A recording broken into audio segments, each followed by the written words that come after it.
dhammaan asxaabta ku xidhan shabakada Kidiya Group waxaad ku soo dhawaataan 10 cusub kaasoo aan idinka diyaarinay habka loo helo wifi-yada kuugu dhow password-kooda ama wifi free.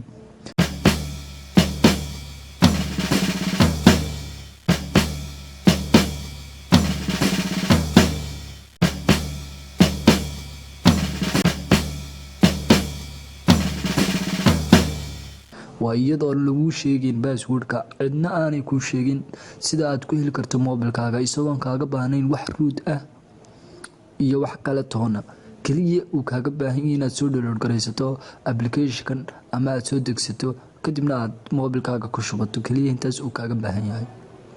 ugu horeyn markaad soo download gareysato application ama aad soo dejisato magaciisa waxa la yiraahdaa Stbridge Beddaga la yiraahdaa waa application shaashada yaala.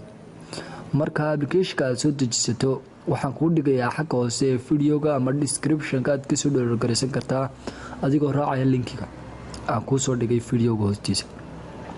markaas aan ugu dhuf qaab noocan oo kala ah kuugu soo baxay application-ku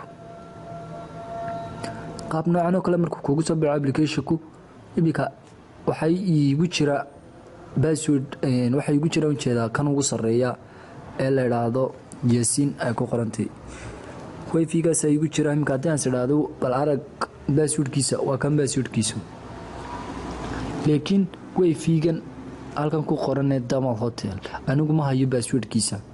haddii aan isku dayo inaan eego waan eegi karaa waa Damal 25229 inta uu jiraana waa inta wuxuu jiraa 4 minutes buu jiraa. haddii aan hoos u dego wuxuu tusay kale mid kale oo 12 minutes jira oo Allahu Akbar la yiraahdo. haddii aan sidhaado eeg hooyo 1997 weeyaan. haddii aan san u soo socdo hadba wuxuu ku tusayaa inta kuugu dhow password-dada laakiin wax ka fiican adigoo ogaada wifi-yada kuugu dhow password-kooda inaad ogaato dhammaan wifi-ga ku yaala gobolka ama meesha aad joogto inaad ogaato. tusaale ahaan imka haddii aan maapka galo ee aan soo dhaweeyo meesha aan joogo waxaad ku arkaysaan wifi kasta ama ii dhow ama ayaan ii dhawaanin inaan heli karo password-kiisa.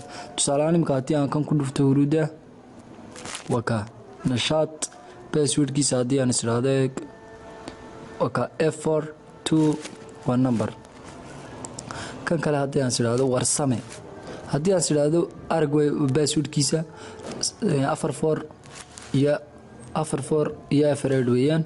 haddii aan sidhaado kan kale eeg waa Sheekh Mustafa password-kiisa aan sidhaado eeg waa 48503 haddii aan sidhaado kan eeg tel waa kan wifi-ga password-kiisa haddii aan sidhaado kan gal sidaas ayaad ku arki kartaa dhammaan wifi-yada kuugu dhow password-dooda. haddii aan sii wadno waan sii wadi karnaa laakiin uma baahnin. haddii aan kan kale isiraado ku dhufo Mama Suleekha waka dhammaan waxaad wada arki kartaa password-dada iyo wifi-yada. xakan wifi ay ku qorantayna wuxuu ku soo dhigay inta kuugu dhow. salaaniinta 4 minutes bii jira wuxuu jiraa kale kan kale Allahu Akbar wuxuu jiraa 12 minutes kan kale waxaan kale waa hotspot-yo waxaan kale aan lahayn password showga waa hotspot-yo ido. marka casharkeenu waxa uu ku eegyahay inta inaad fahantay iyo inaad ka heshay samayso like siina share gareysa asxaabtaada si gaarsiiso insha Allah. waxaan soo wadnaa casharo kale sida graphic design iyo video editing iyo casharo ku saabsan Android-ka. marka nala socdo insha Allah ta'ala. wassalaamu calaykum waraxmatullaahi. ha ilaawin inaad subscribe saarto hana hilmaamin inaad muuqaalka noo like gareyso.